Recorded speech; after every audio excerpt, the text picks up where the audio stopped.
Coach, Nick Fitzgerald's posture in the pocket as well as his ball placement on deeper throws has been markedly better. What do you attribute those advancements to? I think, a few things. I think we've, talked to him about reacting and not thinking on game day. Don't want him to have paralysis by analysis, so we kind of talked to him about, you've done the week during the week, be confident in what you do. Take your drops, make your reads, and see what you see and throw the ball. I think I don't want to say simplified some things, but tried to, everything during the week, make sure we're putting our kids in position to be successful with the schemes. It's not what we know, it's what they can execute. And I think the line's done a good job protecting, the receivers have gotten open, and all that's kind of come together nicely the past 2 weeks. How far, I guess, how many plays do you go when you script the open? How many plays do you have in mind when you script the opening sequence of a game? Yeah. It varies by week, and I'd say historically it's anywhere from 16 to 24, depending on the week and depending on what the defense does. What do you try to accomplish with that script? I don't want to give the state secrets out now. No, but what we try to do is, show the formations that we have, and really want to see how people are defending us more than anything. So making sure we're getting through our formations, have some plays that give us an opportunity to be successful and move the ball, and then once you see how teams are playing you, the possibility of generating some explosive plays based on those looks. And I think that's what most people kind of do the same thing.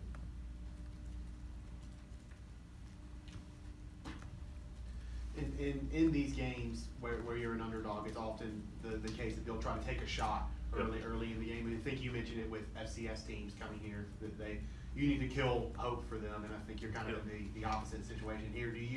Are you more aggressive early in games like this? Do you go out of your way to take some shots?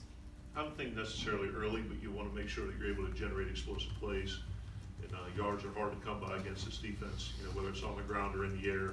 And I don't think that you're going to be able to string together multiple 12 and 13 and 15 play drives and kind of make your way down the field. At a certain point, you're going to have to take a chance, whether it's by a shot down the field or a trick play or something that's going to generate a chunk of yards as opposed to small increments. So that's certainly there hasn't been a ton of success against them offensively throughout the season when you look at all the games, but the teams have moved the ball pretty well and been able to take advantage of some plays down the field.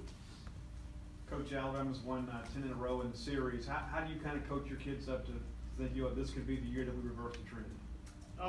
We really don't look at the game in a historical context, whether it be last year or 5 years or 10 years. We want to concentrate on things we need to do this year. And we discussed that in our team meeting yesterday that we're going to have a great week of practice, and you have a lot of urgency, have a lot of great body language. The scout team's going to have to do a good job because no matter how hard they go, it's going to be almost impossible to replicate the speed of the game and the physicality that Auburn presents in all three phases. And most importantly, knowing that the margin of error against a team this caliber, like I said, is negligible. That you don't have to play a perfect game. You got to be darn near close. You got to be in that range because they're not going to beat themselves. And they're very well coached. They've got a ton of talent. And, you got to find ways to make plays. You talk about competing against your own standard all the time, but how much do you think that this week might be different? It's kind of hard to avoid the elephant in the room, no pun intended. Do you think the guys will?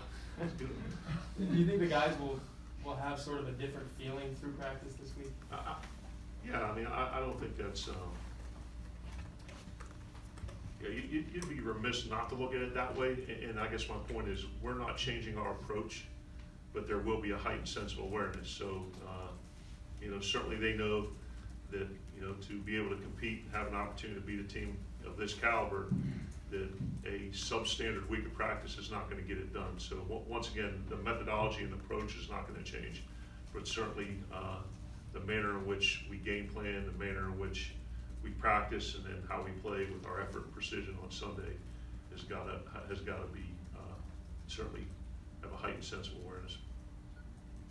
In his first 2 years on the field, Marty Smith kind of went back and forth between nickel, a corner, or a safety. Since spring, what's changed about him? Obviously, he's gotten more comfortable with that position, but just his change in play from spring practice to now? I think he's matured a lot. I think his understanding of the game has improved. He's a smart kid with a good football IQ, and I think under Coach Buckley's tutelage and within the structure of Coach Shoup's scheme, it gives you an opportunity to play a bunch of different techniques at that position.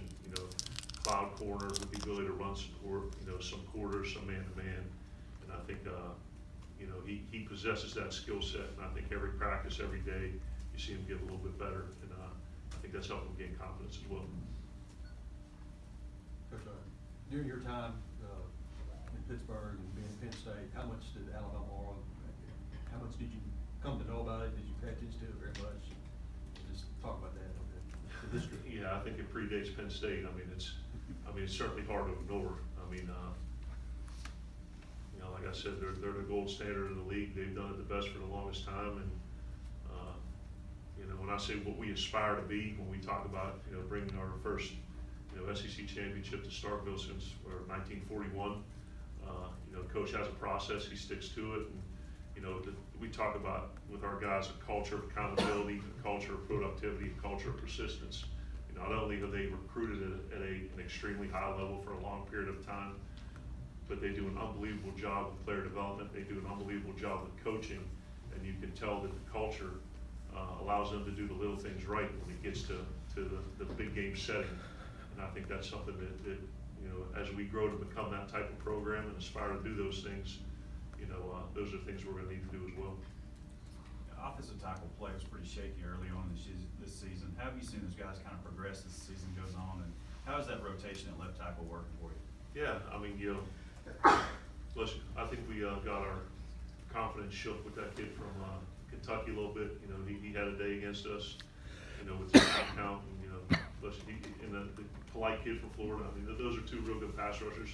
And since that point, I think we've settled in a little bit. We've gone against some similar type players and have been able to not necessarily eliminate them, but neutralize them a little bit. And, just working on our drop back pass pro technique, and really providing those guys a little bit of help with changing the launch point, getting the ball out, using some chips with the tight ends and the backs. And I think the rotation at left tackle between Greg and Tyree has allowed them both to stay fresh. I think Coach Johnson's done a good job the past few weeks, getting DP, Michael Story, some of those other guys in there as well to build some depth. Hopefully we can do that on the offensive line like we've been doing on the defensive line. Joey Jones has a long history of playing at Alabama and things. I don't think he's ever had the opportunity to go back and coach against him. I might be wrong on that. I've kind of looked back. I don't think he has. Has he mentioned anything about going back to a place where he was beloved, and I think he was on their all-decade team or something in the 80s and things like that? Has he mentioned anything about it? No, he has not. So I'm sure Coach has got a lot of great memories from Alabama as a player, and he's certainly beloved there, and deservedly so. But I think he's bleeding more maroon and white than crimson now. So I think it'll be probably great for him when he goes back in there. I'm sure it'll be emotional and very positive. But he's done a good job of managing that and making sure we need to get done what we need to on special teams.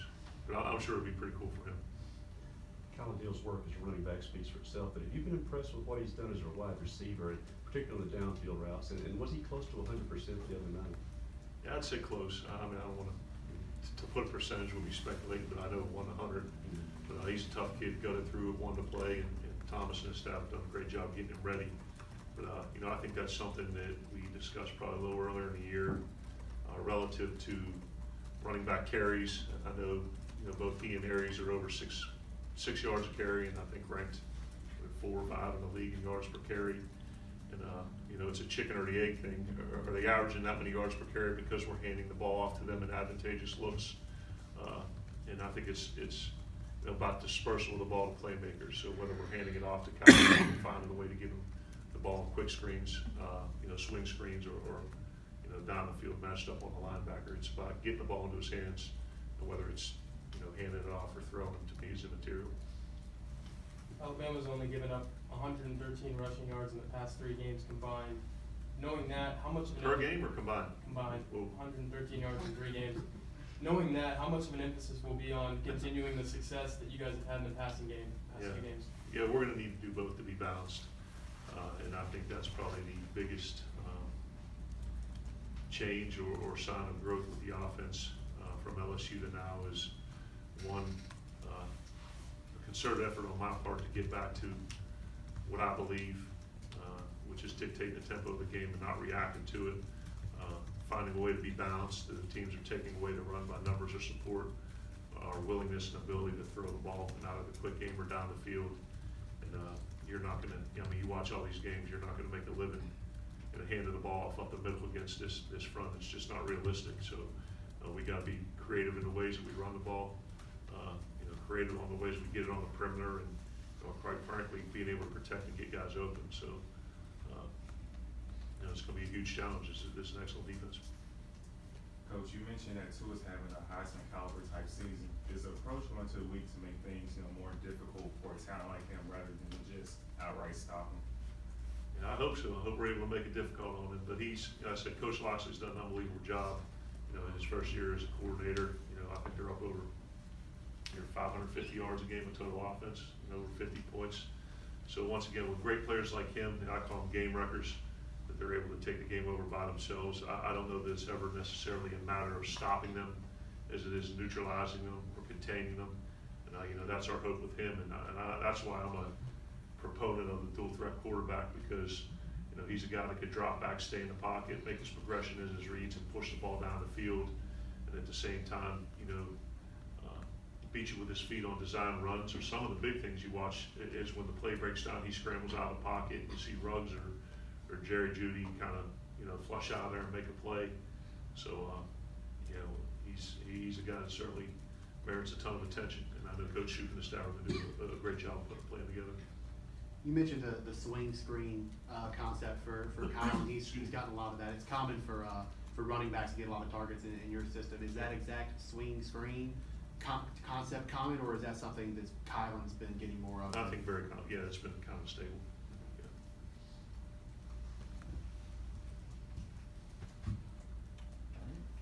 All right, thank you. Awesome, guys. Appreciate it. Have a great day. Hail State.